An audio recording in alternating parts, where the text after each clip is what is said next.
Okay, I totally just realized as I went live, I haven't topped up the aquarium lately, so I can hear the pump running. I topped them up the other day. For some reason, one is down by that much.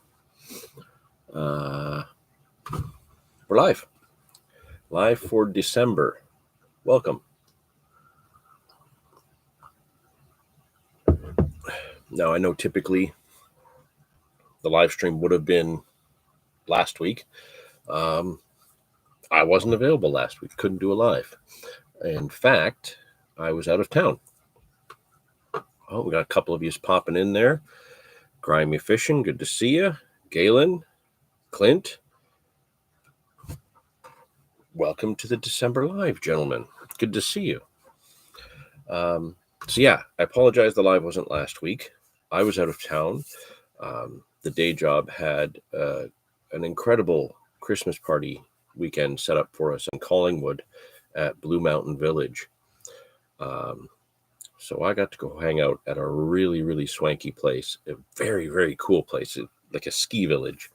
So I made the 3-hour drive up on Saturday morning last week in the snow and beautiful countryside and the rolling hills all the way up there. And I just spent the day in Collingwood, just kind of checking out the water, spots that I'd fished with Nathan previously and Andrew. And the plan was that I would fish on Sunday morning with Nathan. But obviously I had to get through the big work Christmas party Saturday night. But, killing time. I had lunch at a nice little pub in town, and I found a little tackle shop because it's kind of an instinct I have. It's like a radar. It's like there's a tackle shop in town. I'm going to go to it. A really nice little tackle shop, actually. Very small, relatively small selection, but very, very nice guy running the shop. The shop in Collingwood is called Rick's Happy Hookah Guns and Tackle. Popped in there and wasn't expecting to, but maybe spent a little bit of that. You know what? When you're in a tackle shop, especially a new one for the first time, and it's one of those tiny classic style shops with a very, very cool owner who was very, very great to talk to. I did enjoy my very short time in the shop. Being able to, pick up a few things and support that shop is important. So please make sure that you guys are all doing that as well when you're traveling about and you find a new shop. It's important to keep those small ones going and, keep some money out of those box stores and back into the people that are really dedicated to it. But yeah, that's why I missed the live last week. And I did end up putting a line in with Nathan right there in Collingwood, sitting in the snow on the Sunday morning. We couldn't fish the baited area because the water had dropped by like 2 feet. So where we had intended on fishing was only like 6 inches deep, which was it was a warm water outflow. That was the plan. So we had to go to a different spot where the water was deeper, and we weren't able to actually get a fish. We did watch a bald eagle try to take a seagull mid-air, and like this big acrobatic chase ensued, and it was absolutely awesome to watch. The seagull got away, unfortunately, but that was very, very cool. It was really neat, and it was absolutely fantastic to spend a few hours with Nathan while I was up there. So that brings us to today. I had meant to be fishing this morning, but the weather and the roads are not in the best of shape, and I really didn't want to shovel my way out this morning.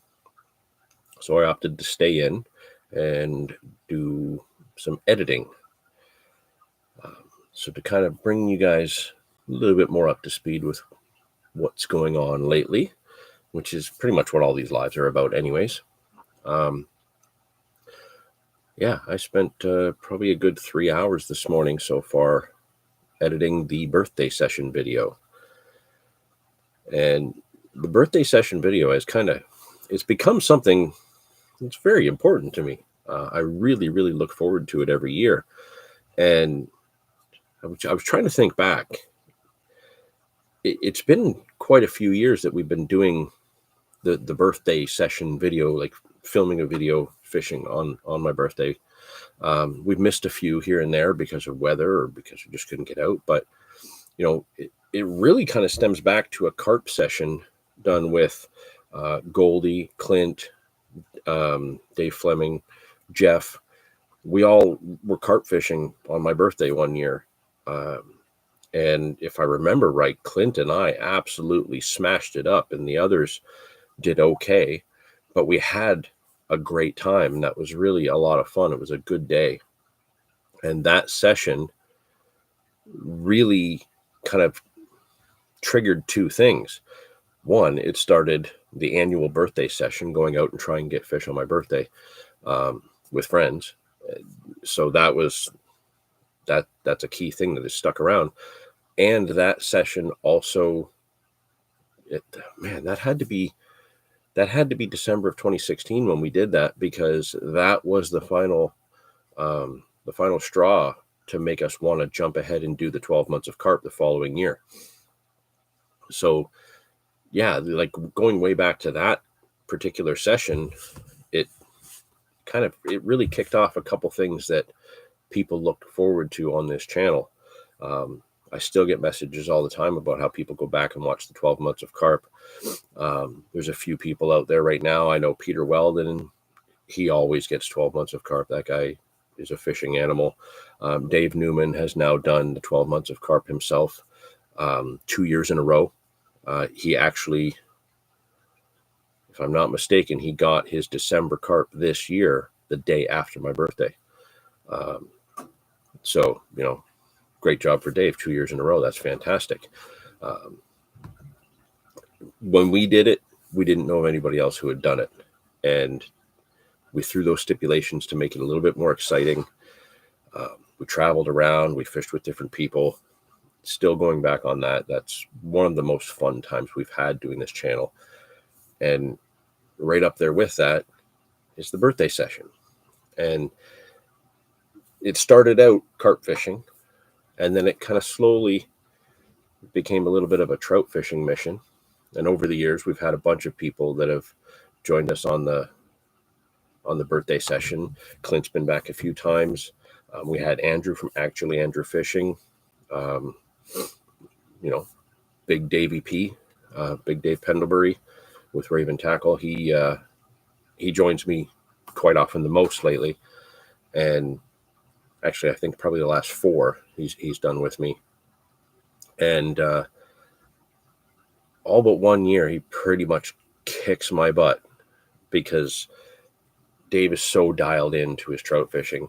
It's very hard to even come close to fishing as good as he is, and he's doing it naturally.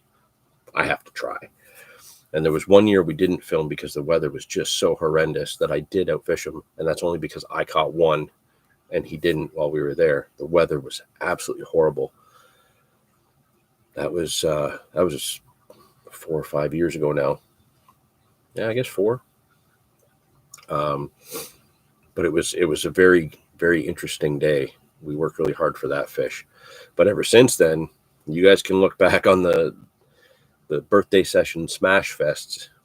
It's all Dave, just smashing fish left, right, and center.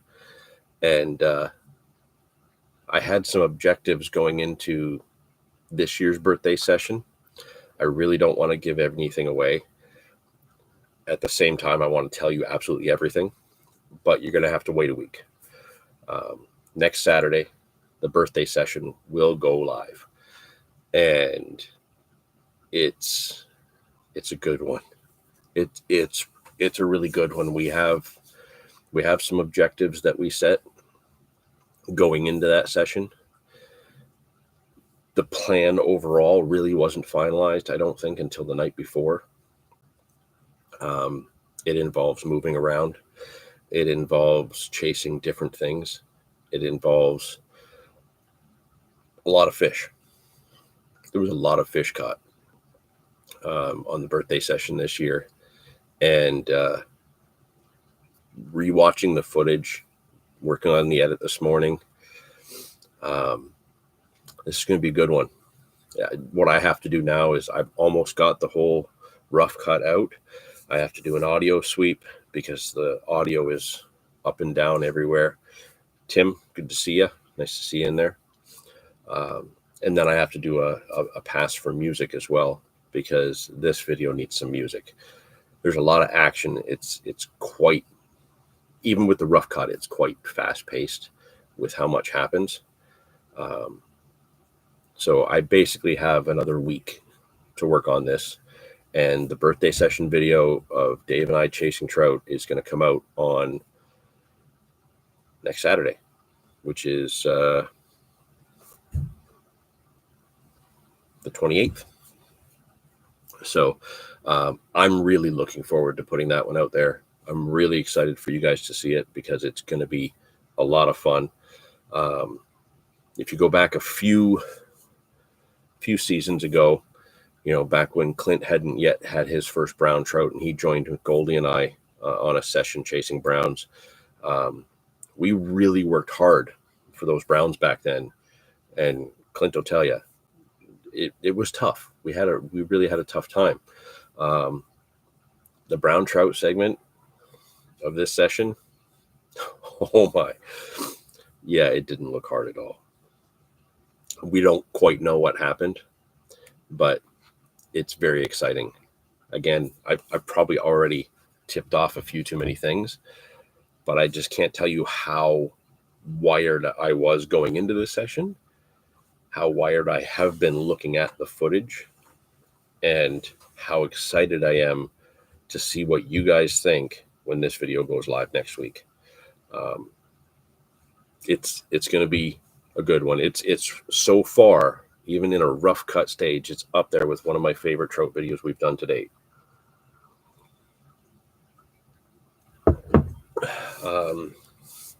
So far this year, I had a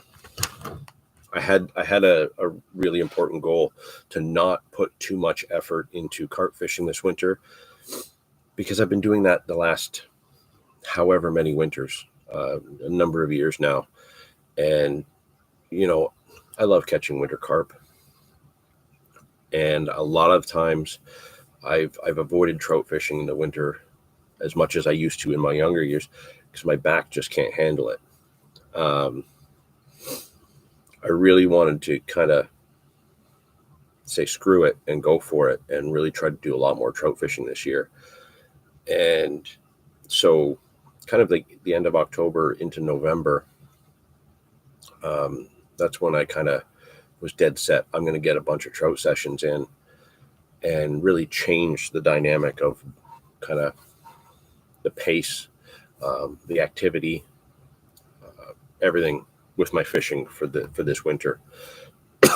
I'm likely going to do at least one carp session at some point through the winter, maybe two. I definitely do want to do a winter rud session. I have a plan for that. I just got to get on that spot on the right day, and it should be really interesting if I can pull it off. But trout fishing, I've been quite excited to do a fair bit of so far. I think I've done 6 trout sessions since the start of November, and I have blanked 2 of them.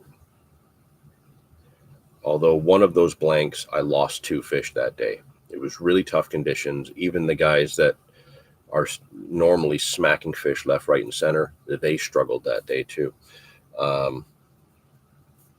But in the 4 sessions that I did catch, I've done very well. I've had 1 steelhead, I've had 2 lake trout, and I think I've had 12 brown trout so far this season. I'm really, really enjoying it. And I've been doing different things in different places as well. I've not just kind of stuck to one thing.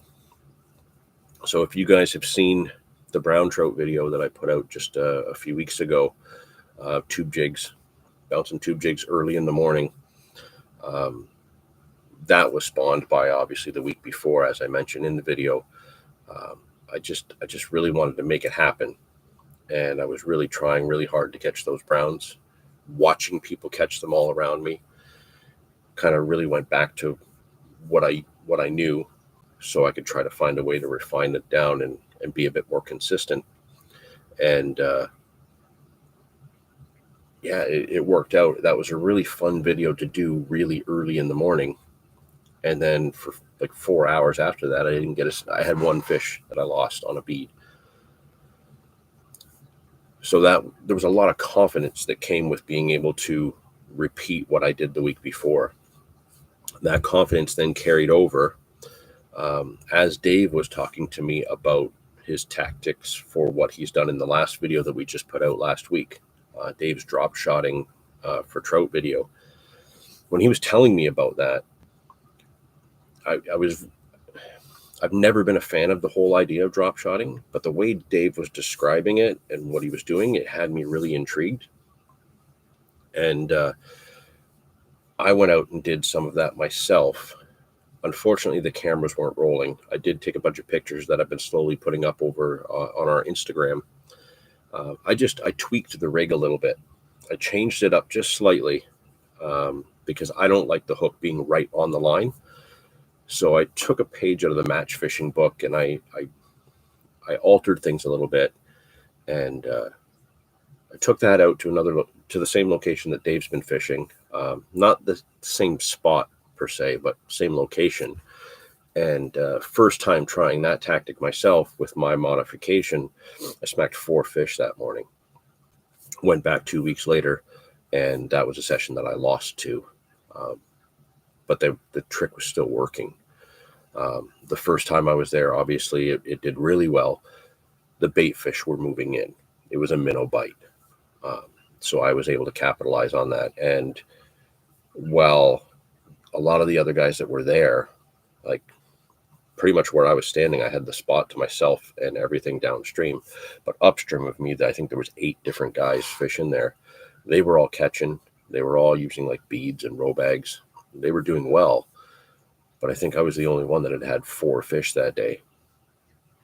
And, mine weren't huge. The fish they were catching were big, like big rainbows, but they weren't landing them all. They had a lot more hookups, but they weren't landing them all. So it was really neat to kind of put a tactic that I didn't have any confidence in to a test with some tweaks that made me have a little bit more confidence while having a lot of excitement from the way Dave described it. And then to be able to see the video of him doing what he was doing and kind of see how he did his take on it, it was very, very interesting. And I'm really looking forward to doing more of it the way I had tied the rig, a little bit differently as the winter progresses. I've also tied another modified version of it with another idea I had to try and make it work. So I am hoping I can get some footage of that while I'm doing it. I was going to try this morning, but it wasn't worth the risk of the roads. A lot of accidents between here and there, and might as well stay in and get some editing done. Let's just have a look at the comments here.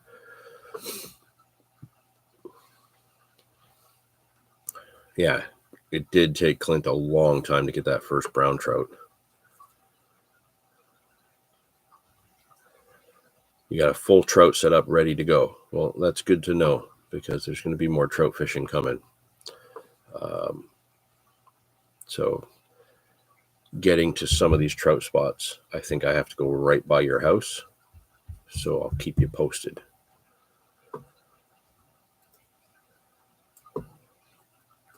Okay, so while we're kind of on this subject of the trout fishing thing, I'm really excited. I'm really enjoying it. I know a lot of you guys are multi-species anglers as well. So a lot of you have that background with trying different lures, float tactics for all kinds of different species. So a lot of kind of what I have been using, a lot of you guys are going to be familiar with it. And while I know it's more of the carp guys and some of the multi-species guys that come into the chat when we're doing these lives, there is a lot of trout anglers that watch the channel. The trout videos do incredibly well. I don't know why they do so much better than some of the other content we put up. But I'm just kind of hoping that we have a good mix for everybody to kind of see what we're doing and trying different things. So I did actually get a bunch of my trout gear out because I have a little bit more organizing to do.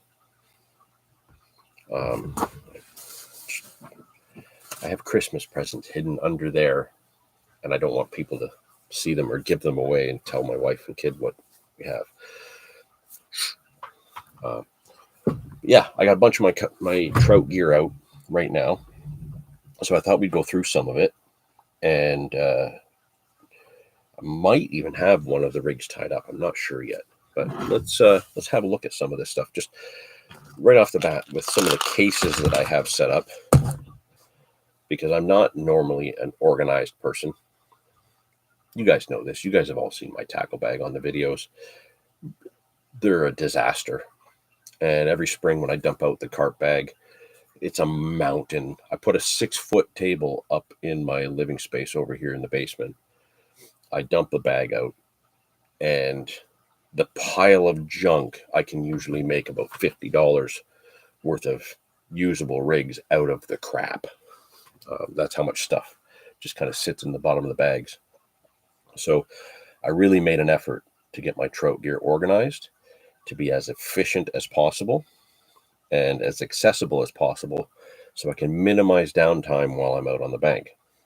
It has made a huge difference, and I'm fully confident that this level of preparation, which is not normal for me, has had a major impact in my ability to produce the amount of fish that I've had in so few sessions, especially since they're trout, and I don't typically do well on trout the last 10 years.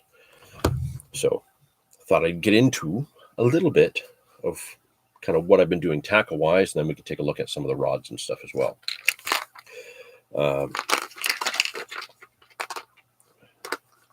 Bright light on it. This little case here is just marabou jigs. I don't use these a lot, but when I do, it's usually when there's quite a few feet of visibility, and the trout do really like these. I use a lot of the whites when I can, the whites and pinks. Getting them unorganized now, and the whites and blues do really well for me as well. But I know that the grays, the browns, the blacks, right, a little bit more sparse. I don't have any of like the olive color. These brown ones are just tiny ones.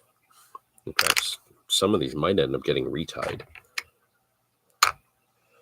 You know, I've got some of the bright green ones, green and white. These are really handy, man. Like, I catch a lot of trout with these over the years. This is more of a more common style one without as much flash. If you guys watch other trout anglers online, a lot of our American buddies on the other side that go fish places like the Burt Dam,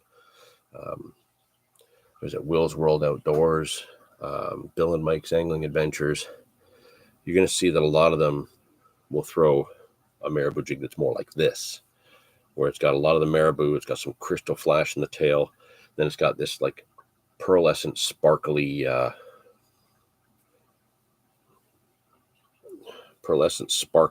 chenille on a jig head. So that's like just over the river, New York State. A lot of those guys over there are drifting these under a float and absolutely smashing them up. Lake trout, steelhead, browns, all of that. They're hitting on this style marabou jig. I only have the one. I might have to tie some more, but we'll see. Lately, I've mostly been using soft plastics and beads. I am not a good bead angler for some reason. I've caught fish on beads, but I really struggle. Whenever I'm using beads, I really struggle. That's my bead box. I have another bag over there with all my soft beads and soft plastic single eggs, stuff like that. That's separate bag, set up very similar. Just lots of stuff in it with the appropriate size hooks for the appropriate sized egg patterns. So when I do need to use an egg pattern, because I really don't like using row bags much, as little as possible. I just don't like the mess, don't like the smell, and I always forget them in my bag. So if I'm going to use an egg pattern, it's going to be a bead or a soft plastic egg, and they are kept separate. So I can always go to this. No, I'm getting just beads. I can go in the bag. No, I'm just getting soft plastics. Got to keep it categorized. This is a cool little box, little Gamakatsu box. I got this one from Peter's Tackle. This is what I keep the majority of my hooks in, as well as, so I have an assortment of swivel sizes up here, 3 sizes of my larger hooks in these compartments here. So these are the larger hooks that I'm going to put on if I'm drifting soft plastic minnows, doing that drop shot tactic, or drifting under a float. And then on this one here is beads. Just actually, these are beads that I use in my carp fishing for like inline rigs and such. These will be beads that I'll put between my slip floats and my swivels, or my slip float, my shot. Or if I'm bottom bouncing, these might be between my lead and a swivel, just as a buffer bead, basically. And then this whole side is just an assortment of hooks. So these smaller ones here are all, I think these will go like size 8, 10, 12, and 14, all just for running egg patterns. And then these are a few more of the larger size hooks. So if I were to use, let's say I was fishing in the fall for salmon, as Dave and I did, but let's say I was using skein that day, or larger beads like we were, the bigger egg hooks are going to be up in here. What else we got? These are, I've only got 3 of these left. These are the Nishine drop shot hooks that I started using last year. Dave uses these a lot. I'm going to have to get some more. I didn't realize I was down. So that's a very interesting hook for this drop shot style tactic. You can use those. You can use a standard jig hook, but also been experimenting with trying that same tactic rigged up with a larger Raven octopus hook. So just playing with some of the patterns for the different little tricks we're trying. Very, very handy case for that, actually. Got this one at Peter's Tackle. It's a pretty decent price, if I remember right, like around $10 or something. I have seen these on Amazon for about the same price. Probably every tackle shop's got these. These seem to be everywhere. So that's my hook box. So this one, actually, I don't know why these are in here. Let me just take these out for a second. Those don't go in there. Probably put those in there before the birthday session, just because this was what was out. So this is my bottom bouncing box. So I've got 3-way swivels. 3-way swivels here. This is a assortment of small snap swivels in here. I've got 3/8 ounce, 1/4 ounce. These should be 3/4 ounce. These are just 3/4 ounce pencil leads. So these are what I'm using for the drop shot tactics. These are what I traditionally use for these slinkies for my, typically for my bottom bouncing, because they're so supple, they tend to go over rocks a lot easier without getting hung up. That's pretty straightforward, that box. Just if I'm going to be bottom bouncing, right to this one. And then once everything is rigged up with this, then I can worry about what the hook item is going to be, whatever be a fly, a single egg, a bead, soft plastic, row bag, if I do it.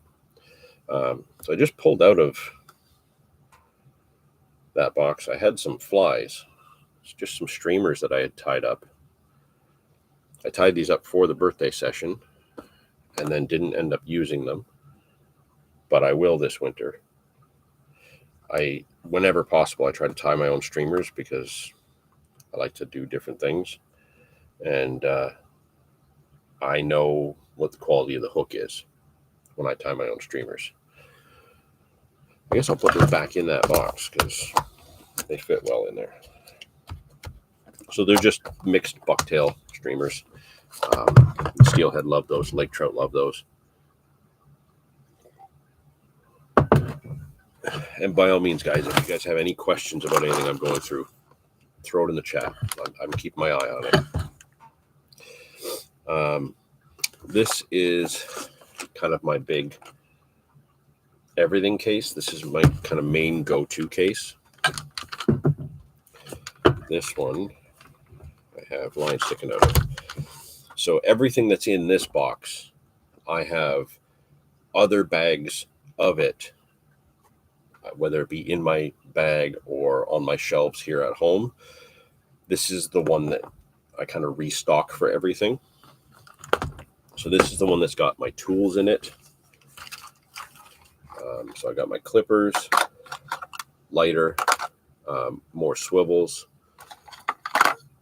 That's got to be fixed, but that's some Raven 6.8 pound fluorocarbon. I have more fluorocarbon in another bag, but I'll keep my leader material in there. These are some of the new out Raven T-turn swivels. I've got I do have 2 pre-tied rigs with the new idea for that drop shot thing. This is all just various split shot. There's some of the Raven brown shot, some Drennan shot, Blackbird shot, Sure shot,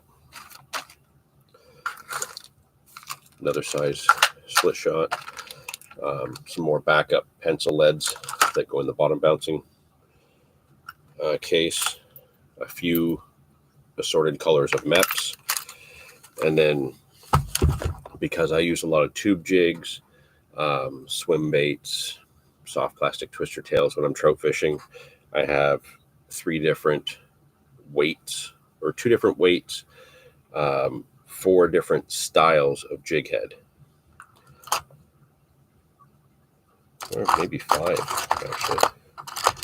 Get those out here. So these ones are 3/8 ounce. So a standard jig head that I would put in a tube jig or on the end of a swim bait, or if I needed something this heavy, it's got that little bump there. I could put that on a big twister tail or plastic worm or something. So these are the 3/8 ounce heads I have. So these ones actually have an eye on them. And then it's got a little barb with a hook to help hold the plastic on. It just really depends. Like I won't put a round ball head in a tube jig. That's what ones like that are for. This is going to be more of for the swim baits, big twister tails, things like that. That's 3/8 ounce. When I go down to 1/4 ounce, that's the same size. So again, this is for tube jigs.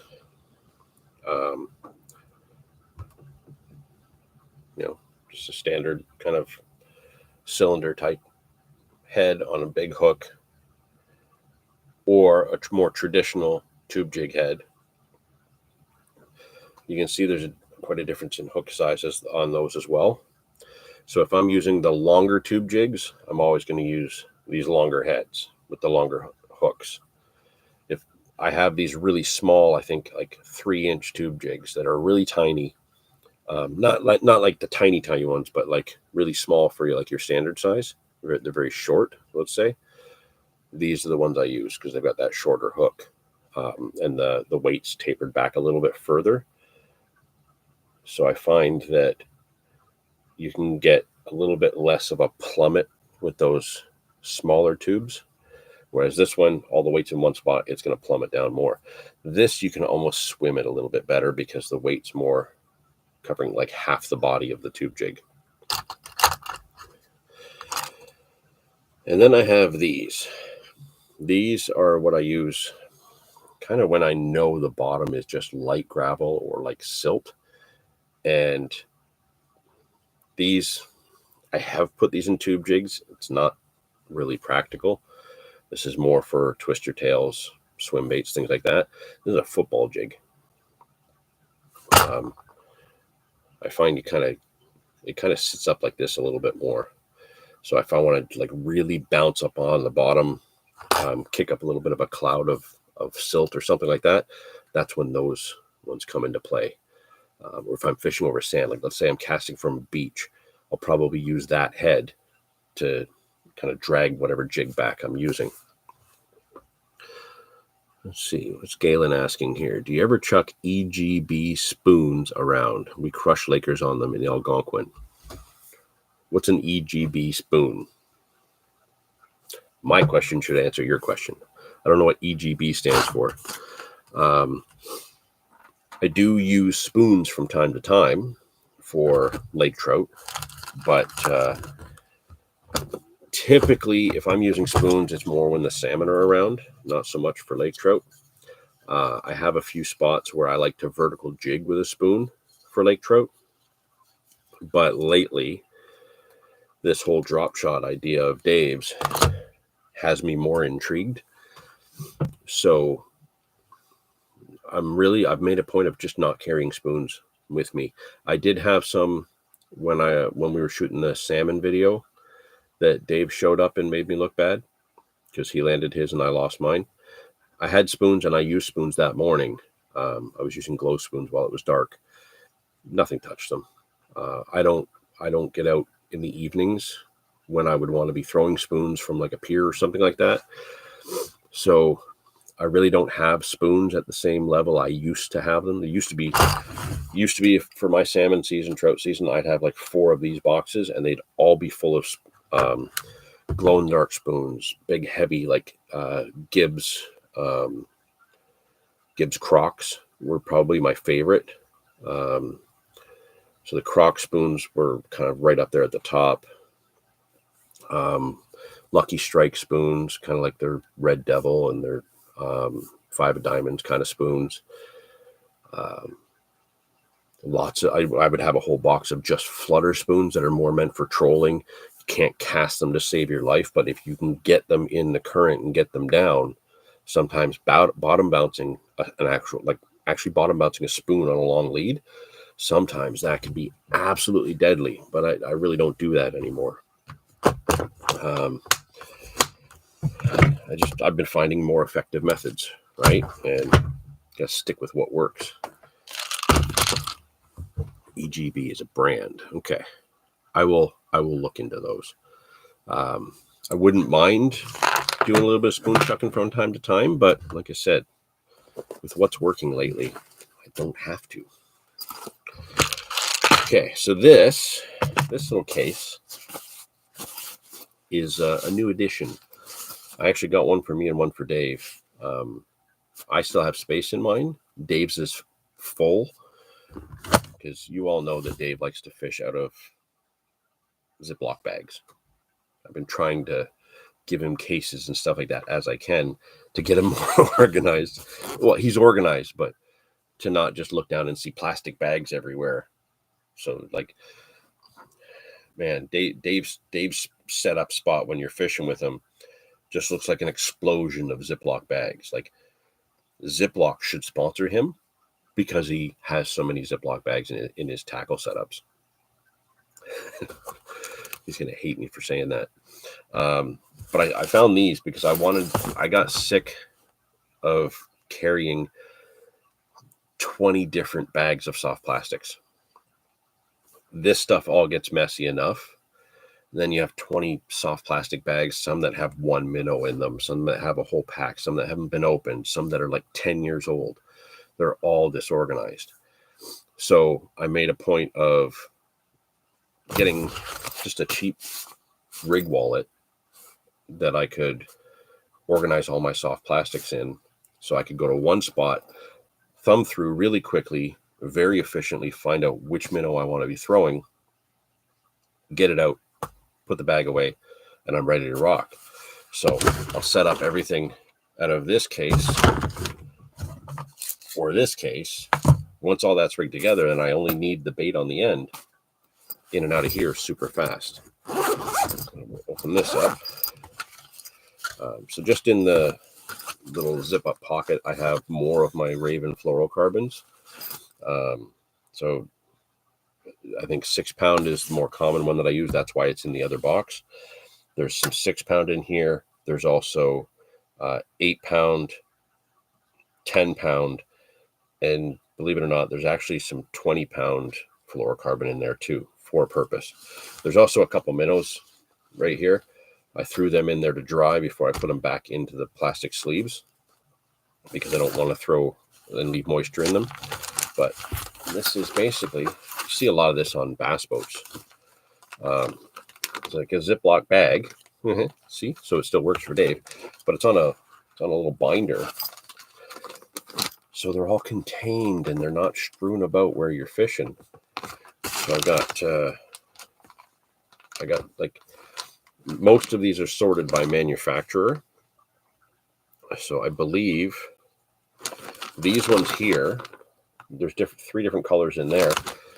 Those are these new minnows by Rapala. I'll tell you right now, they're really good. I've caught a bunch of fish with them so far. Get this one out. This is the pattern that's been doing well for me. It very much looks like a little smelt. It's incredibly supple, incredibly soft. It's actually got an opening there, so it's meant to be rigged with like a small worm hook or something. I've been putting these on the drop shot setup and crushing it. Well, actually, we'll put that back in here. I got that color. I've got more of like a black with a purple fleck, and then a pearlescent white, so I can kind of adjust that for clear or murkier water. These have become kind of a standard for me since last year. These are the Nishine minnows, drop shot minnows. Dave absolutely swears by these. I've had a few fish with them. They move and look so incredible in the water. These ones are Berkeley Power Bait minnows, and they're much smaller. So if I think there's a rainbow in the spot that I'm fishing, I'll probably scale down to these smaller ones and try that. These minnows are from a soft plastic vendor I saw at the St. Catharines Game and Fish show, tackle swap last year. These are from Choppy Water Bait Company. I know it's really bright. There's like some plain white, and then there's like a white with a clear and silver fleck. I really like those ones. They're heavier as well. There's a bit more density to them. So those are the ones that I would put like on a jig head. I wouldn't necessarily drift those under a float. I put those on a jig head where I can really kind of work a deep spot, or bounce them on the bottom a bit. Those ones I think that's a mix of Angler's Choice soft plastic minnows, a bunch of different colors, purples, whites, greens. That green with the silver fleck, if you go back to our Winter Session series videos, there was a Winter Sessions video we did. Goldie, Big Dave P, Clint, and I all fished in the Glen, and I wacky rigged one of those under a float and got that lake trout. That was on one of those Angler's Choice green ones.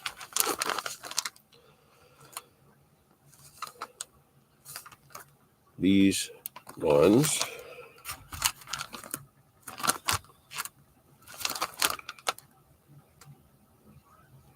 I don't remember the name of the brand of these ones, unfortunately.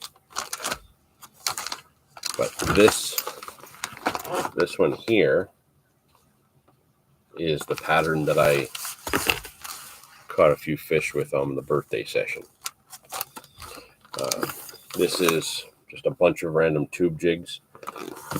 It's kind of what I'm left with what I'm carrying. I have a couple of big bags of tube jigs that whenever I go to like a tackle swap or the tiny tackle shows, and you've got those little vendors that, I see Big Dave's in the chat right now. He's got to get ready for work and he's got no desire to go. I feel you there, buddy. Sorry. Whenever you're at those little tackle shows, and you'll see a lot of these guys that make their own soft plastics, and they got like bags of 50, for $5 or $10 or something like that. You get really good deals on like bulk bags of tube jigs. Whatever kind of water you have. So the water we fish here is mostly clear with like a greenish blue hue to it. So with that, we also have our primary bait fish are going to be emerald shiners, smelt, and alewife, pretty much.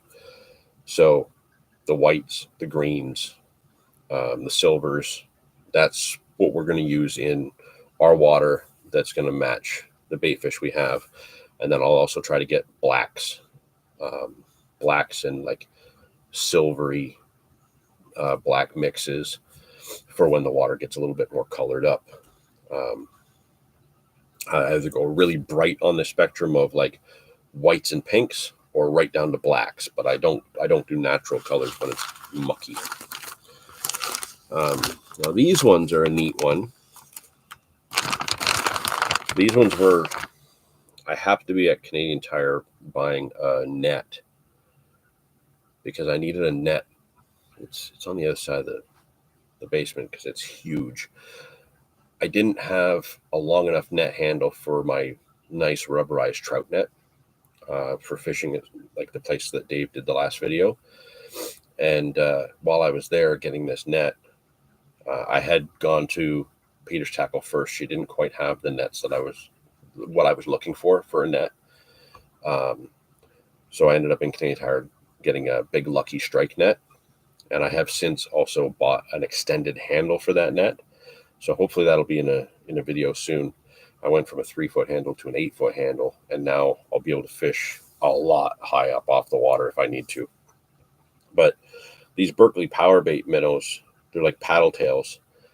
They were on sale for like $6, but the color pattern is exactly what I want. So I grabbed them, and these I'll probably put on the 3/8 ounce ball head jig or the football jig, and I'll try those out. But when you get a color pattern that fits that perfectly to what you fish with, you can't turn it down, especially when it's on sale. That would just be silly. So yeah, that's kind of like basically the only thing I'm not showing right here is my float pack. I store my floats in an old paintball tube from when I used to go paintballing. The tubes that you'd fill up of paintballs and kind of put in your belt to top up the paintball gun. I have one of those tubes that all my floats are in the bag. Keeps them all safe, secure, and protected. So that's really all I take with me trout fishing. Now, that's all I need. I can fish egg patterns. I can fish minnow patterns. I can bottom bounce. I can float fish. Just casting jigs direct like I have been. You're kind of set up for all of it with just a few cases. What do we got here? We got 1, 2, 3, 4, 5, 6 cases plus the float case and the 1 Ziploc bag of soft eggs. And that's everything covered and contained in a backpack. Pretty straightforward, pretty simple. Far more simple than my carp gear, for sure. But this helps me cover so many different scenarios, so many different weather conditions, and so many different types of water. I can fish slack water. I can fish like slow current. I can fish really fast raging current. I can fish rapids. I can kind of cover everything with what we just went over in these little boxes. Now, rods are kind of a whole other animal. And you can see I've got a bunch of them sitting right here. I have a few more over there that all kind of encompass my trout fishing.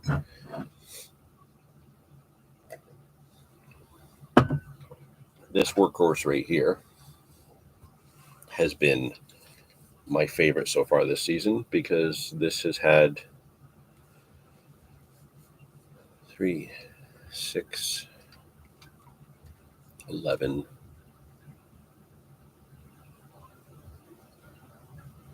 This has had 14 trout on it so far this year. This is, let's see what rod this is. This is my Fenwick Canadian Methods series rod. I've had this for probably almost 20 years now. It's 10'6" medium casting, and it does 10 to 20 pound test line. I have 12-pound test line on it, and obviously I always do like a little swivel down to a lighter fluorocarbon, usually 10 or 8. This is a Shimano Corvallis reel. I actually bought this at a fire sale, again, probably close to 20 years ago, 18 years ago. Got a wicked deal on it. And actually this reel I bought to go on my Shimano 8-foot heavy casting rod that I use for like muskie and salmon. But when I got this rod, these two pair together very, very well. This is a nice stiff, for a medium action rod, it's still kind of stiff. The backbone goes quite a ways up, just past the ferrule, but then the tip is really soft. So I've actually been doing my drop shotting and my tube jig fishing almost exclusively with this. I have had a few fish with the spinning rod and the tube jig, but this has done most of them. And yeah, you'll see this. This is the rod I was using in the tube jigs for bound trout video that we put out a couple weeks ago. You'll see this. You'll see this in action during the birthday session video as well. And that, because it was all like midday when I was using this, you'll really get to see the action of the rod. So where the bend is, where the backbone is, you really get to see this one on display then. But yeah, this one just kind of suits the way I fish with some of the heavier baits and heavier rigs. And it really, I don't know, it's probably a little overgunned for the browns the way I've been using it, but they feel amazing on it, even though it's a heavier rod. And it gives me the right amount of control, whereas my older Fenwick spinning rods, they don't have as much backbone. So that's kind of how I grew up developing that big sweeping hook set, because the rod doubles over so much. You're using monofilament lines, so you've got the stretch. So I have this just natural kind of reaction to do these big, massive sweeping hook sets when I'm trout fishing. And it all comes down to those older style rods that I was using that don't really have the backbone that I prefer. This rod and another one that's over here are finally rods that kind of suit the way I want them to be, with the right amount of backbone, the right amount of suppleness in the tip for playing fish. And they're a nice, happy transition. So when I switch over from my carp rods, which are naturally more stiffer, I can go straight from carp rods to fishing these trout rods, and it's not an extreme difference, right? They're not so stiff that they're going to hook pull and not make it fun, but they're stiff enough that if I hooked let's say I'm fishing for those, average 4, 5, 6 pound brown trout, and I hook a 25-pound Laker, this is going to handle that no problem. The lighter spinning rods that I kind of grew up using, not going to handle that anywhere near as well. So yeah, this is the bait caster I've been using in some of the videos lately.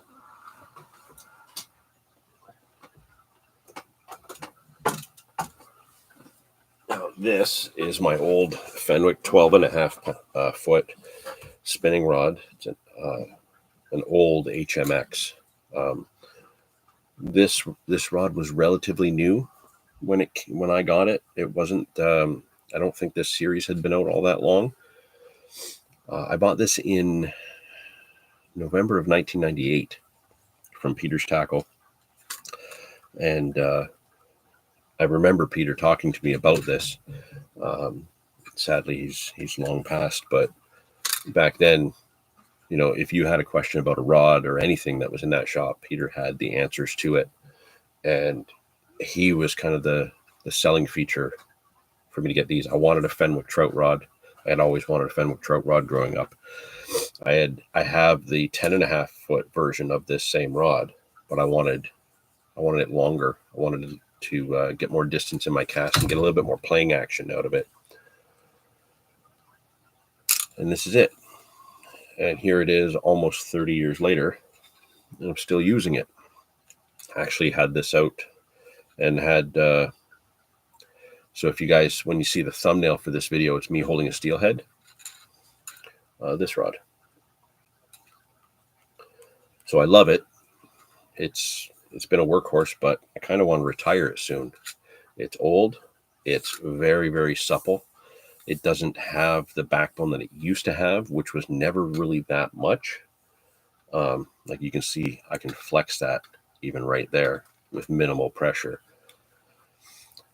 It's a nice feeling rod, but for heavier baits, doesn't do it. And even with lighter baits, it's old. It's not the same kind of materials as the rods are being built from now. So like I have the Riversider rods that I've been using the last couple of years, almost the same size, like a third of the weight. When you're fishing like less than a 1/4 ounce, maybe an 1/8 ounce jig with this rod, even in slack water or subtle current, you feel more of the rod than you do the bait, the bottom, because the slightest bit of wind or slightest bit of wobble is all transmitted back to you from the rod itself. So you don't have the sensitivity coming from the fish's end in the older rods. You know, back in the day, this was great. Like I used this all through my I guess all through my 20s and my 30s, and you know, now being over halfway in my 40s, this you know, I kind of hang on to this out of nostalgia, and that's why I still take it out. But it's just not cut out for the way I fish anymore, and it just doesn't hold a candle to the newer materials that rods are being built out of. It just doesn't. You just don't get the same feel out of it. So I do want to upgrade this.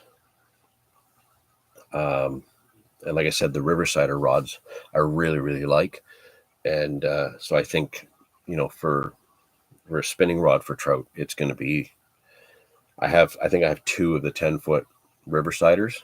I might go to a 12-foot to replace this one and put this one up on the wall with my old float rod from years gone by. This is coupled with a very old Shimano TX 4000 reel. Like this thing is old too. Like these were the ones that you could go into a Canadian Tire. You rarely found these in the actual like mom and pop tackle shops. 334 Outdoors, I see you there. Greetings back. Because these were the cheap low end reels, right? So these weren't the ones that would be recommended to you. These are the ones that like the average Joe that fishes like twice a year when he goes up to a cottage or something like that, picks that up for $30 in Canadian Tire and slaps it on an ugly stick, and that's his fishing setup for 25 years because it's cheap. It doesn't get used much. That's an okay reel, believe it or not. It does do the job, but the drag's not overly smooth. This is old enough that it doesn't have any reverse, so that should give away a lot as well.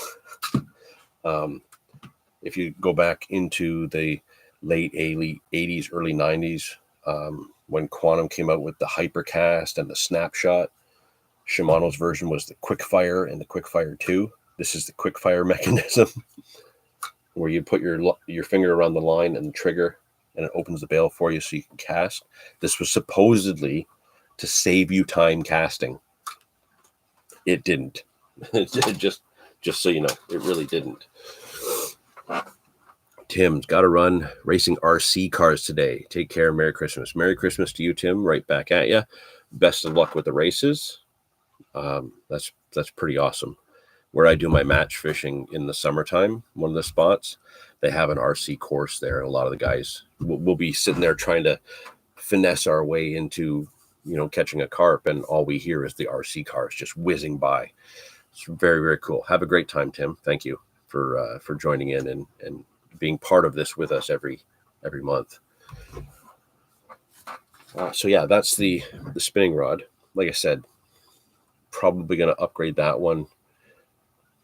As much as I've always loved Fenwick, and as much as I've really come to love the Raven rods, I really do like those Riversiders. So I'm going to keep using the 10-footers that I have. I got 2 10-foot Riversiders that I actually use in my match fishing. But if you guys remember a little bit back earlier this year, I bought that method feeder rod with a really subtle tip. So I don't need both Riversiders for the match fishing. So one's coming over to the trout side. Now this is where we get into the float setups. I have been using this one probably the last 4 years now. This is not mine. This is Dave's. And Dave has been awesome enough to let me use this. This is the Raven Matrix rod. It is 12.5 foot. It's very, very supple. It's very light. You can see there's one of the big beads we were using. I think we were using 14 mil beads and 12 mil beads for the salmon. And I did hook one, but I lost it. And this is coupled up with the Raven. What is that one? This is the Vectra. This is a nice reel. I really do like the T4. I really like the T5. This Vectra is really nice as well. I have really enjoyed using this reel, and that's the Raven Mono as well, the high vis yellow. This is a very sexy little reel, and it paired very nicely with this rod. I think this is this is like the 4 or 4.5 inch version of the reel. This is an older one as far as I recall. Dave's been letting me use this one the last few years, and I've had a few trout with it. It's very nice. The rod is quite nice. It's really good for playing trout to a moderate size with very light line. There's so much give in this rod. Like you hook anything kind of over 5 pounds, and you start to see the blank bend right in here. So your backbone is like this, which is just not enough for the way I like to fish. But for those that really like a nice long supple rod, this is a good one. There's a lot of different rods that Raven makes, but when you go on the site, pretty much all of them now are light action. They're all light action, all very much like this, which I think kind of helps with the difficulty when I'm fishing with my back. You know, there's so much give in this that I tend to lean back a lot more with my already over-exaggerated sweeping hook set. Then when you're playing a fish, it, instead of keeping the playing action high up, which will, when you balance with your center of gravity, you know, it stays up high. When these rods bend really low and you're holding them here, that center of gravity comes right back down. So when you lean, you have to lean a lot more into it to pull the fish back. So I'm not knocking this. I'm just finding that I like fishing with stiffer rods for trout. And, you know, this one doesn't meet that criteria. But trout really, really feel nice on this setup. They really do. But I've had this for a few years, and I need to give this back to Dave. I got to stop having all his stuff. Which takes me over to this one. And this is the one that Dave's been letting me use this year. Actually, this rod, the rod is mine because Dave made me keep it, despite offers to buy it off of him. He's forced me to keep it, so I graciously accepted it as a birthday gift. It's the only way I'd let him do that. But the reel is still his. Now, my first time using this was when we did the salmon video, and that salmon that I hooked and lost felt absolutely incredible. That was a big fish, and this handled it exactly how I wanted a rod to handle like a trout or a salmon. A lot of backbone, more action in the top third. This rod feels very much like the Fenwick Canadian Methods baitcaster that I use. This is 12.5 feet. What's the line rating on this one? This is the IM6. Is that 6 or a G? It's the salmon rod. So this is actually a medium light rod. So whereas if you go on the Raven website, raventackle.com, most of the rod actions are light, and this one's a medium because it's a salmon rod, so it's got to be a bit beefier. I find that this is perfect for how I want a rod to be for trout fishing. I got to use this for the first time fishing the salmon. It felt amazing to hook that fish and play it on this until it came off, but it was a big fish. And having since then used this to land a few trout as well. Actually, I think you're really going to see this one. See me put this to the test in the birthday session video. Really, really enjoyed this rod, and the reel is spectacular. This reel is great. This reel does have to go back to Dave. This is the Matrix XL fully ported limited edition. This is a sexy, sexy piece of kit. I really, really am going to miss this rod or the reel going back. However, what I show you next is what's going to go on this rod. You can see here I got one of the little, I was trying to get a rainbow, so I had one of the tiny little minnows on there. And what's the float? I was using a, can't even see it. Ooh, I forgot I got a bucket of water down there because I was spooling up a reel. This is the 16-gram Raven float. You can see how smashed up the butt of the float gets. That's because I forgot to put that rubber bead there. So it's just been smashing against split shot.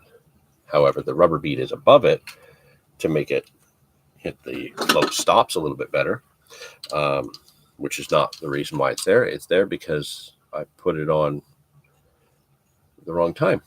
I rigged it up, and the bead was supposed to be below the float, and I ended up with putting it above the float because I had a moment of dumbness while I was fishing. So I pretty much destroyed the bottom of my float, but I got more, so it's okay. So this rod, we'll be getting this changed out. Now this is a nicer kind of like higher end reel that Raven offers for that category. The reel that's going on this is a bit of a step down, according to the site, based on kind of like this reel here being more of like the beginner level float reel, whereas that one's a little bit more advanced.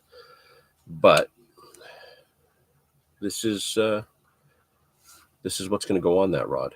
I just spooled it up this morning with green, like a fluorescent green Andy backcountry 10-pound test line, so I can keep that high vis.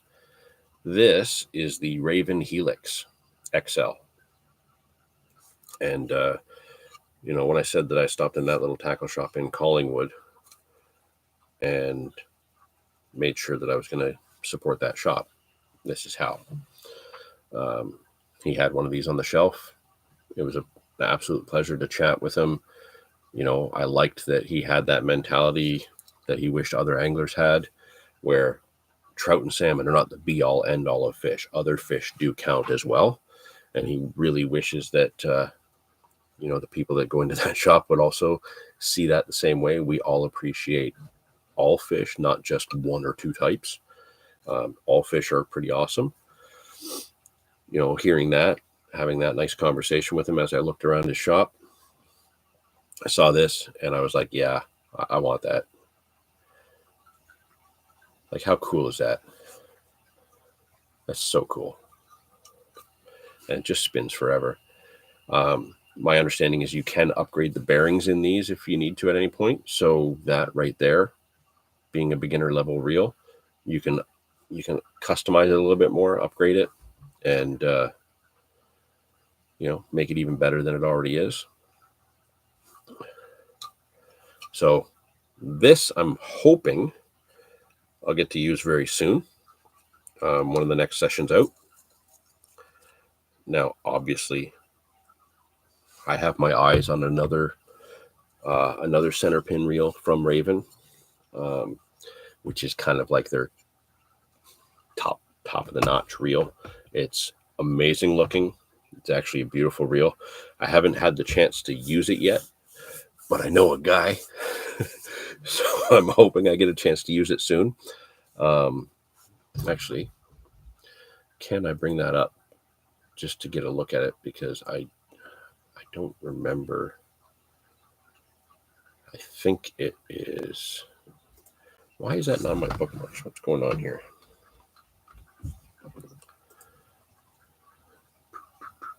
Float reels. So I'm at raventackle.com. There it is right there. The Raven Fusion. If you guys haven't looked at this reel, you can get it in a few different colors. There's like a black, a silver, a gold, and a red. I'm just saying, it's a pretty awesome looking reel. And I think this is going to be the next center pin I get, because I do want to have two center pin rods set up and running when I'm float fishing. One that I can have rigged up for fishing like a minnow, one I got to fit rigged up for beads. But that's probably a next year thing. This year I'm just kind of getting back into the flow of it. So probably next year, the year after, I'll be looking at the Raven Fusion, and I'll definitely get another one of these. IMG or IM6? It's got to be IMG. It's IM6. So the IM6 salmon rod. I'll get another one of those, put a Fusion on that. The IM8 rods are very nice. So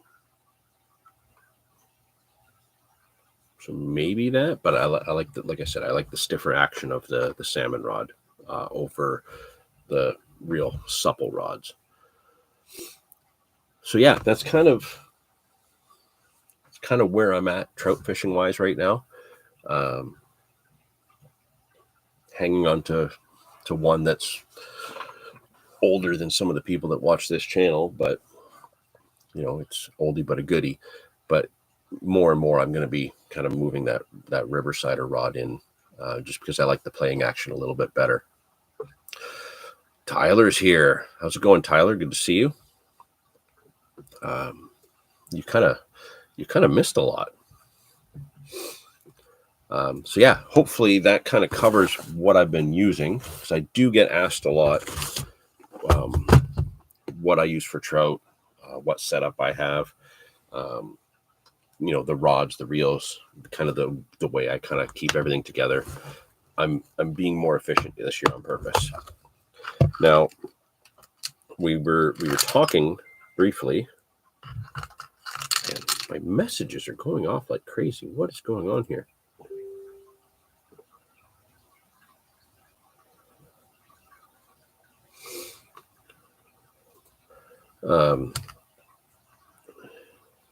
We were talking about Dave's drop shot setup. Obviously, he's got the hook right on the line, the way a traditional drop shot would be set up. What I was doing is I was using what's called a twizzled boom. So basically, you take a piece of line and you twist it in opposing directions, and it swirls itself up to be almost doubled but twisted. And then you tie it off with a knot. So you have a piece going up, piece going down, and then this doubled twisted piece that comes out. So I've been tying a hook onto the end of that twizzled boom, swivel at the top, swivel on the bottom, swivel going up to my main line, another swivel going down to a piece of 4-pound test with a 3/4 ounce pencil lead. And that's the way I was doing the drop shotting, because I felt that I could get more bites and have less missed hookups if there was about that much sticking out from the main line, but I had to keep its rigidity so it didn't just kind of flop and lay down like your traditional snelled hook that you would tie on. That worked. It did really well. I don't have that tied up because I used the two that I tied up, and they worked and they got mangled. The downside, in speaking of it getting mangled, with that twizzled boom, and if you want to learn how to tie that twizzled boom setup, look up you can go on YouTube and look up the match fishing videos. Just type in how to tie a twizzled boom. It'll be right there. Just tie your hook on first and then twizzle down to the hook, and you kind of basically make a doubled up section. But after using them and having a number of fish with them, trout being trout, they spin, they twist, whatnot. I found that after a few fish, it actually kind of undoes itself. So then you lose your rigidity. So what I thought next was, okay, I can, instead of having two swivels and a twisted up line that's going to have to come off anyways, what if I just use really heavy fluorocarbon, which is why that 20-pound fluorocarbon is in the one case. That will help keep more rigidity. And then I'm only using one of the Raven T-turns. You see that? So that comes out to, believe it or not, this is like a worm bait holder hook. It's got little prongs on the back, so that help hold the soft plastics. I've tied that on with actually a knotless knot, like I would for carp fishing, and then just trimmed off what would be the hair, just to kind of snell that a bit. 20-pound fluorocarbon, that's about 8 inches. It's a little bit more. The booms that I've been using have only been about 4 inches. So this is kind of double the length, but I'm also only running one swivel now. So I can tie off to the main line. I can add a little piece of 4-pound test to my lead, and this naturally pushes out a fair bit. Has the strength. If it's rubbing on some teeth, or if for some reason it is connecting with bottom, it shouldn't, because the drop shot keeps it way up. If you haven't seen Dave's video yet, watch it, because he describes kind of that whole setup in more detail. All I'm doing is just kicking this out off the main line. The only thing that I would prefer with this setup is that this swivel doesn't twist this way. I'm okay with this going around this way like a helicopter setup, but I want that hook always facing up. And because this is a regular swivel kind of in the middle of that, there are times where this is going to be facing down, depending on, how it lands in the water or how it reacts in the current. So I can see potentially this missing some fish because the hook won't necessarily be oriented, or the bait won't be necessarily oriented the way I want it to. Doing the twizzled boom, it does, until it starts to come undone. But yeah, that's what I've been doing with the whole drop shot idea. And this is what I'm going to try next. The twizzled boom worked. It definitely worked. Not the most efficient after you've had 2 or 3 fish. This might be more, might be less, but that's why we're testing. That's why we're tweaking. We're trying new things, trying to refine an idea. And if I could get a 3-way swivel where the top and bottom spin, but the other one coming out from it will go all the way around this way, but not this way, that would be ideal. I have to look around and see if those exist. You're going to have a rewatch. You're shoveling roofs off. Oh, look, there's Victor. Good afternoon. It's been a while. Hope all is good. Just wanted to say Merry Christmas and Happy New Year. Hope to see you in the new year. Well, Merry Christmas, Happy New Year to you. That goes to everybody in the chat. And I think all of you are saying it to everyone in the chat as well. You guys would all agree with me. We all want everybody to have great holidays. Thank you very much, Victor. That's very kind. You never know. People have been running into me quite a lot lately. Had a run-in with a gentleman in Peter's Tackle a few weeks ago as I was buying some of the last-minute things I needed for the birthday session. I gave him a shout-out in the birthday video, so I will leave it at that. Merry Christmas. Shitter was full. Yeah, Shitter's full of carp, but I still don't drive to Hamilton for it. It's not worth it. That's where so many people fish. Man, we've been going for almost an hour and a half. Bear with me 1 second here.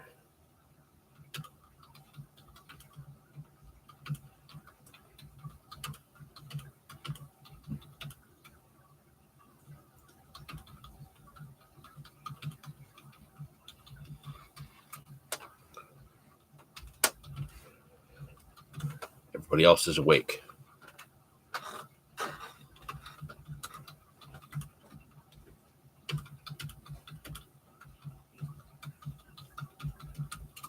Just making sure they know I'm live streaming so they don't interrupt the live stream, which technically just happened. So yeah, we've gone over kind of my new and improved, efficient kind of tackle setup. The rods and reels I've been using. If you listen carefully, you heard how many trout I've had so far out of the last 6 sessions. You don't know how many of those ones that I mentioned happen in the birthday session, but a lot of fish are caught in the birthday session. That comes out next Saturday, December 28th. That is our annual birthday session / Christmas special. Christmas hats were not worn this time because it makes us stand out like a sore thumb, and we kind of feel silly when we're doing something serious. We were as silly as we usually are, but we had a couple of objectives. We were on a mission with this birthday session. So, like I said, the rough cut is almost done. I was working on that this morning. It's going to be one of our better trout videos. Just enough of what we're doing, lots of action, lots of just Dave and I being Dave and I, some good food, and just an overall good time. It was great. I booked the day off work. It was a Wednesday, so we pretty much had everywhere we fished to ourselves, and it was a fantastic time. I'm not going to say what the outcome was. I'm just going to say there's a lot of fish, and the ending was a surprise. How it ended is just it's a bit of a wow moment. So December 28th, the birthday session will be live. I'm going to be working on that more this afternoon, all through the week. And well, not Christmas Day, but Boxing Day, I kind of have slated to let the wife and kids sleep in. I'm going to just spend my whole morning editing that video because, man, looking over the footage, it all happened so fast on the day that we got back to the vehicles as we're about to leave. It's dark. And I looked at Dave and I just said to him flat out, like, it doesn't feel like that just happened. The day just flew by. It was tremendous fun. It had some oddball moments, but I think we got a great video out of it. And when we put that video out on the 28th, I want to hear from all of you. Get in the comments section, share it to your friends. I really want to know what you guys think of that video when that comes out, because you all love the birthday session. I love the response we get whenever we put one out. We've had some great ones over the years. This is probably going to be right up there with one of the best ones. Next year, there is already planned. Many of you already know Doug, the Carp Smasher, that comes into these live streams all the time. He's been a long time follower of the channel. Doug and I actually share a birthday, so it was nice to kind of throw our happy birthdays at each other on the day. Doug has an idea for next year's birthday session, and so we're going to be kind of going with Doug's idea with Doug. So just a reminder, Doug, you actually have 1 year to get your plan in action so that when we show up, we can actually catch fish. Yeah, Clint, I don't have the details yet. All I know is we are driving 2 hours to go hang out with Doug for the birthday session, because it will be Doug's 50th next year. So we want Doug to have the birthday session, and us to be able to kind of taunt him for being a little bit older than the rest of us. You know how it is. So, yeah.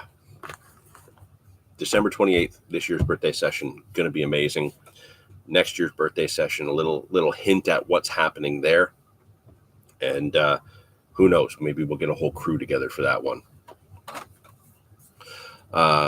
Stateside next year. Stateside has been something that Dave and I have actually been talking about since the summer. Probably not the birthday session. I need to renew my passport, but stateside is on the table as an option for a few things we want to do. There's a couple of YouTubers just on the other side of the river from us. The Outsiders, Will's World Outdoors. One I was just recently watching, Dropping Floats with Dakota, relatively new channel.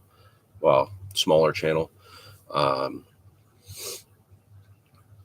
There's a few of the other guys there that you see at the Burt Dam a lot. Bill and Mike's Angling Adventures.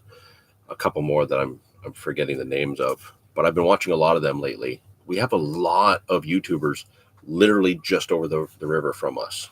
Like, we could probably stand on this side, they could stand on that side, and we can wave at them. I wouldn't mind a team up, whether they come over here or we go over there. I do want to fish some of that water on the other side. You know, the spots that I've been fishing on this side along the river for 30 plus years. wow, 35 plus years. Always looking on the other side. And now that I can see videos of what that side is like, man, I want to go try it. And Dave is also interested in trying it. And we both have talked about the idea of maybe reaching out to some of those YouTubers just over there in New York State that are fishing the Niagara River. We might have to reach out to them at some point to try and do a team up. It's their water. They know the swims best. It would make sense to try and get a hold of them, see if they could put us on a few fish. And, that way we're not just going over there blind. And it would be interesting to meet some other YouTubers. That's always a fun thing to do. We do a video, they do a video, they both come out, you get different perspectives of the same thing. So I need to get my passport before I can look into that any further. But as soon as I get that, mine expired during COVID. Actually, it's right there. So I just got to renew that. I think I can do that pretty close without having to drive all the way to St. Catharines. Ooh, I don't know where that came from. Sorry.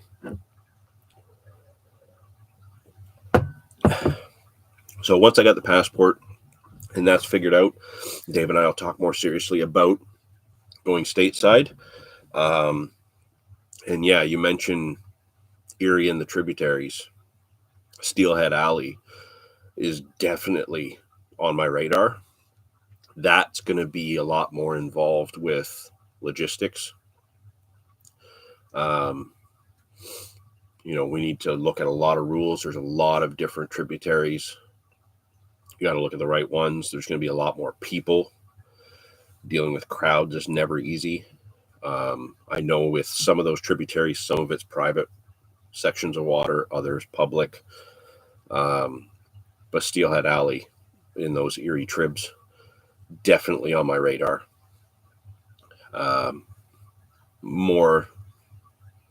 More interested is the Niagara River for me, honestly, just getting on the other side and seeing what that's like.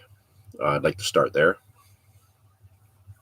But yeah, the Steelhead Alley's in my radar for sure. That might be in the next couple years, but for right now, we just want to start checking out the whole stateside. Recently, we saw that Steve Barnes did a post from stateside, and man, it's like looking at the same painting from the other side, if that makes sense. We're all fishing the same water. We're fishing the same river.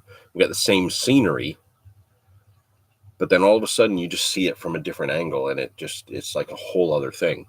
When I saw that picture that Steve Barnes had posted, that was kind of it for me, that I really wanted to make sure that we did it. So I don't know if it's going to happen this year. I'm kind of hoping we can do it through this winter or into the spring. But most definitely, I'm going to have things worked out that the end of 2025 is probably going to have a trip or two over there for sure. Let's see here. Any other questions related to the trout gear or anything like that? I'm probably going to wrap this up pretty soon because, well, let's face it, I haven't shoveled my driveway yet. I've got a lot of stuff to do getting ready for Christmas, which is in just a couple of days. So if any of you have any more questions related to the gear or any of the videos we just put out, throw them in the chat.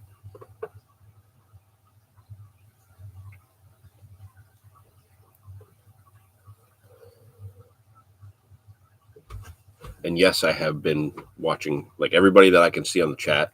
I pretty much have been keeping an eye on all your Instagrams. I know Grimey's he's been posting some cool pictures.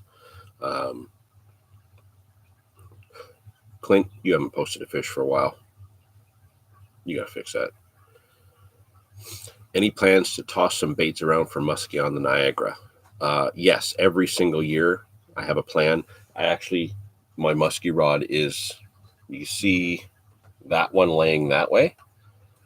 That muskie rod is set up and ready to go. I just haven't done it. Kind of want to go like August, September down the lower river. Is when I think the best time is that I'm going to be able to get the muskie from shore. I don't have a boat, so I'm not going to go out, through the summer or anything like that. But yeah, muskie on the river is very much part of the plan every single year. It's just a matter of me taking the time to go do it. That's the tricky part. Can I take my weather back? Dude, we just got like freaking 6 inches of snow through the night. I've got enough. I don't need any more. So, no, you're going to have to just suck up and take what you got, because I got my own to deal with. So yeah, hopefully that answered your question, Galen. Muskie are always on the radar. It's just, that's one of those things, they call them the fish of 10,000 casts for a reason. You can't just rock up and get one, right? It's not easy. And when you got to do it from shore, you're throwing that whole other element of difficulty in there as well. I know where I can get them from shore with a pretty high percentage of success, but I got to be there at a very specific kind of time frame, specific window in the year. And also it's got to be kind of dark, because they cruise in the shallows in the dark, and they will hit some pretty big baits then. So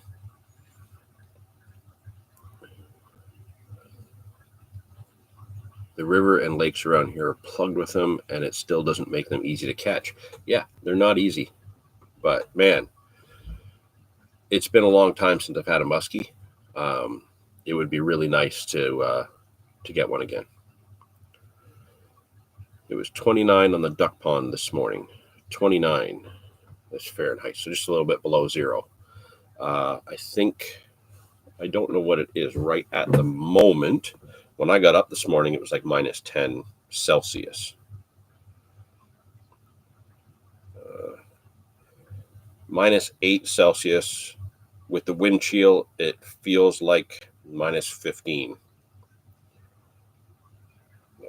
You know what? I want to see what that is in Fahrenheit, because Fahrenheit's weird. Oh, go away, ads. Temperature. Celsius. So let's see. Minus 8 Celsius is 17.6 Fahrenheit. So that's what we're dealing with out there right now without the wind chill. Okay. So Fahrenheit, you've got 29. Just sounds weird. Minus 1.6. Dude, I'd be out in shorts and a t-shirt in that weather. Come on. Got to run, having grandson's 15th birthday. Have a safe one. Victor, great to see you. Glad you popped in. Thank you so much. Not just from me, but from everybody in the chat. A huge happy birthday to your grandson. Thanks for taking the time to pop in here. Great to see you. Okay, Galen, right there in the chat. Okay. Tyler's telling you to go and get the kayaks for muskie. There you go. All set. You do it.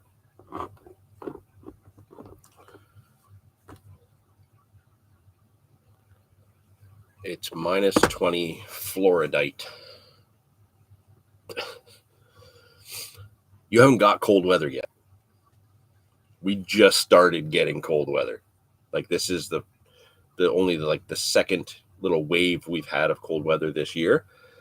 This is going to last today and tomorrow. Then it's going to get mild for 2 weeks. Prime trout fishing conditions. I don't know if I'm going to go tomorrow or not, because it's supposed to be even colder. It's supposed to be like -12, wind chill probably like -20. Yeah, floats don't do well when it's freezing like that. So I'm not sure what's happening. If I go, it's only going to be a very narrow window first thing in the morning anyways.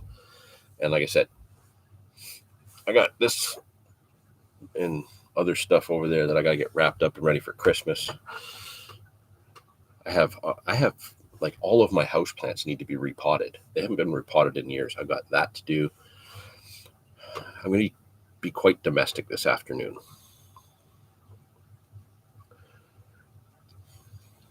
All right. Well, we don't have many more questions that have come in. Hopefully, I've answered the ones that have. Hopefully, this gives you all a good idea of if you wanted to tackle trout, or if you already do. Hopefully, this kind of shows you a little bit more of an efficient way to put the tackle together, and what I've been using that's been successful. Really, really appreciate you all joining in and keeping active in the chat. That makes these so much fun. I thank you all for a fantastic year. The video that I've been working on for what seems like forever has evolved into very much a very interesting kind of year of milestones this year. So the 300 video,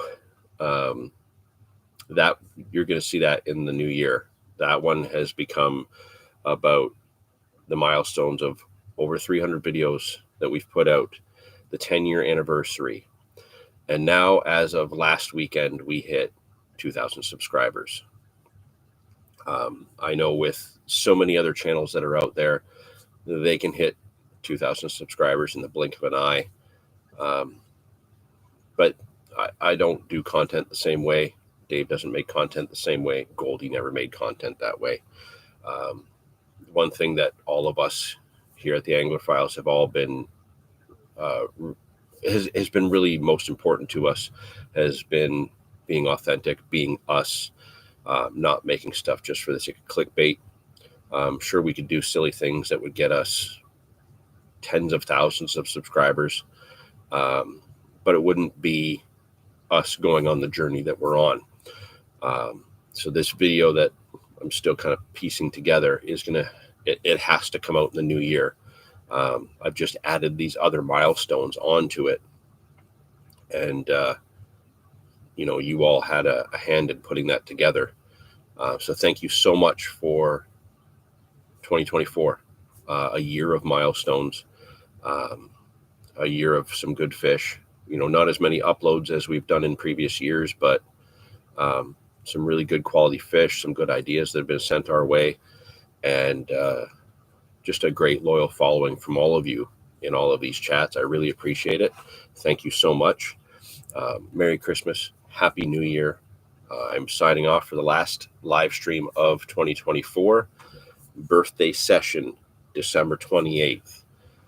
Dave has another trout video that he's putting together. We have a whole ton of carp content that we've been sitting on, that we've been piecing together over the past year for a specific mission. That's going to start coming out as we get more into the winter, that slow time when all of us have trouble getting out. Very, very cool series coming up with that. More trout fishing to be done. And yeah, I think spring's going to come up a lot faster than we expect, because we got a lot of content coming out to keep everybody busy. So again, thank you all. Merry Christmas, happy holidays, happy New Year, all of that jazz. Shitter was full. Talk to you later.